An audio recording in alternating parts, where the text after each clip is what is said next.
Hola, muy buenas noches.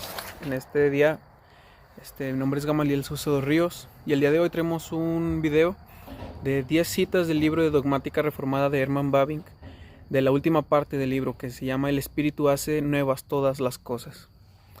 Así que comenzamos con esta última etapa y comenzamos con la primera cita, la cuestión de la inmortalidad. La victoria de Cristo sobre el pecado y la muerte significa que los creyentes disfrutan ahora de las primicias del reinado en majestad de Cristo, inmediatamente después de la muerte, de una beatitud provisional con Cristo en el cielo, mientras que los incrédulos entran en un estado de tormento. Página 914. Esta cita fortaleció mi comprensión de la esperanza cristiana más allá de la muerte. Me enseñó que la victoria de Cristo no es solamente algo futuro, sino algo en el presente. Aprendí que los creyentes ya participan de esta realidad eterna. Para el ministerio, es clave porque permite consolar con certeza bíblica a quienes enfrentan la muerte o el duelo. Posteriormente, continuamos con la segunda y tras la muerte, ¿qué? La causa de la muerte es y no puede ser otra que el pecado que destruye la relación correcta con Dios e interrumpe la comunión vivificadora con Él. Pertenece a la esencia de ser humanos la disrupción de esta relación con ellos mismos, con el prójimo, con la naturaleza, con los ángeles, con la creación entera. Pero Dios en su misericordia ha intervenido primero con su gracia común para limitar el poder del pecado y de la muerte, y luego con su gracia especial para destruir y conquistar ese poder. Página 926.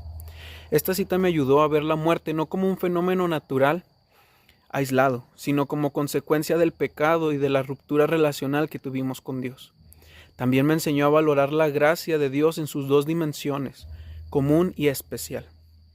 En el ministerio esto es fundamental para explicar tanto la condición humana caída como la esperanza de redención en Cristo que tenemos después de la muerte, la redención. Entre la muerte y la resurrección, número 3. La Escritura enseña claramente la distinción entre el destino de los justos y lo de los injustos tras la muerte. La Escritura usa arriba en referencia al cielo y abajo para el Seol, el Hades, la ajena y el abismo, pero no podemos ni debemos aplicar una interpretación topográfica. Toda fijación del lugar de castigo para los muertos es pura conjetura. Es mejor abstenernos de cualquier intento de determinar el lugar de castigo para los muertos, y en palabras de Crisóstomo decir, no preguntes dónde está, sino cómo escapar de él, en este caso del infierno, del Hades, del lugar preparado para los incrédulos. Esta cita me enseñó a mantener una postura humilde ante los misterios no revelados, evitando especulaciones innecesarias. Aprendí que lo importante no es ubicar el castigo, sino advertir de la realidad del castigo. En el ministerio, esto nos orienta a la predicación hacia el llamado urgente al arrepentimiento, más que a los debates secundarios de dónde es el cielo o dónde es el infierno. Seguida, el retorno de Cristo.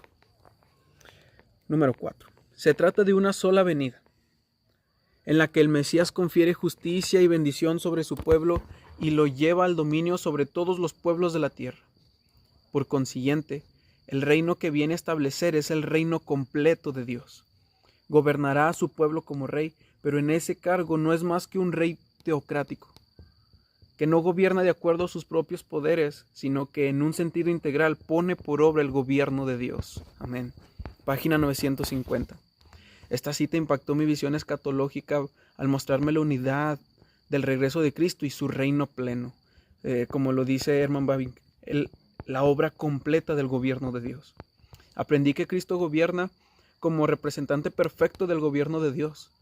Esto es vital en el ministerio porque centra la esperanza de una iglesia en un reinado justo, soberano y definitivo, completo, perfecto como el de Dios. El quilianismo, número 5. El Antiguo Testamento se revela en el Nuevo, mientras que este se oculta en el Antiguo. Frente a la ley que dio Moisés, se alza la verdad que vino por Jesucristo. Jesucristo es la verdad. y el Espíritu que Él envía es el Espíritu de verdad. La palabra de Dios que Él predicó es la palabra de verdad. Los beneficios de la salvación prometida y presagiada en el Antiguo Testamento se han manifestado en Cristo como una realidad eterna y auténtica. Todas las promesas de Dios son sí y amén en Él. El Antiguo Testamento no fue abolido, sino cumplido en la nueva dispensación. Y sigue cumpliéndose y seguirá cumpliéndose sistemáticamente y seguirá haciéndolo hasta la parucia de Cristo. Página 955. El cristianismo proponía la interpretación literal del Antiguo Testamento referente a los hechos escatológicos. Sin embargo, esta cita me enseña a ver la continuidad entre el Antiguo Testamento y el Nuevo Testamento como una obra que se complementa, entendiendo que todo encuentra su cumplimiento en Cristo. Esto fortaleció mi interpretación bíblica a hacerla cristocéntrica. Todo está completo en Cristo. En el ministerio es esencial para predicar toda la Escritura con coherencia y unidad. 6. Israel, el milenio y el retorno de Cristo. ¿Qué nos dice Herman Bavinck? Él dice: sea cual fuera el futuro político de Israel como nación, la verdadera iglesia, el pueblo de Dios, trasciende las fronteras étnicas. La viña sería alquilada a otros arrendatarios. Los invitados a la fiesta son personas encontradas en las calles principales. El hijo perdido tiene procedencia sobre el mayor. Jesús afirma que vendrán muchos de oriente y de occidente y se sentarán en el reino de los cielos con Abraham, Isaac y Jacob, y que tiene otras ovejas que no son de este redil. Por consiguiente, tras su resurrección, Él instruyó a sus discípulos que prediquen el Evangelio a todas las naciones. Página 959. Esta cita amplió mi entendimiento del pueblo de Dios como una comunidad universal. Más allá de lo étnico, aprendí que la iglesia es el cumplimiento del plan redentor inclusivo de Dios. En el ministerio, esto impulsa la misión y evita posturas excluyentes o reduccionistas y nos apunta hacia la adoración celestial, donde de toda tribu, lengua, pueblo y nación hay redimidos, hay salvos que adoran al Cordero. 7. El día del Señor. La redención de Cristo no es una segunda creación nueva, sino una recreación. A Dios le complació levantar de nuevo el mundo caído y liberar del pecado la misma humanidad que había pecado. Esta liberación consiste en el perdón de los pecados de todas sus consecuencias, incluyendo el triunfo absoluto también sobre la muerte. Y el poder de Cristo se revela en el hecho de que no solo otorga vida eterna a los suyos, sino que en consecuencia también los resucita en el último día. La redención espiritual del pecado solo se completa plenamente en la redención corporal al final de los tiempos. Página 981. Esta cita me enseñó que la redención es integral. Abarca tanto el alma como el cuerpo. Somos una unidad, cuerpo, alma, espíritu, un solo ser ontológicamente. Comprendí que la salvación culmina en la resurrección, en la glorificación. Esto es importante en el ministerio porque afirma nuestra dignidad del cuerpo como parte de la creación de Dios, como parte de lo que somos como hechos a la imagen y semejanza de Dios, y nos da esperanza completa como creyentes en una restauración final.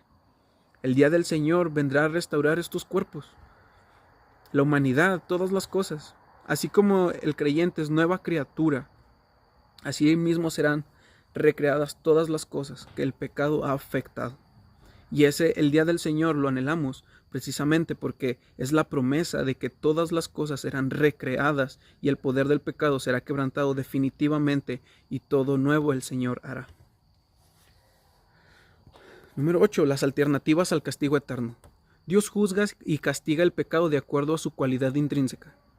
Ese pecado es infinito en el sentido de que se comete contra la majestad suprema, que tiene derecho absoluto a recibir nuestro amor y nuestra adoración. Dios es absoluta e infinitamente digno de nuestra obediencia y nuestra dedicación. Aquel que comete pecado es esclavo del pecado. No puede hacer otra cosa que pecar y no lo hará. Entonces, contemplando la naturaleza pecaminosa del pecado, ¿quién tendrá el coraje de decir que Dios es injusto? Se aplica al pecado un castigo no solo temporal, sino también eterno. Página 996.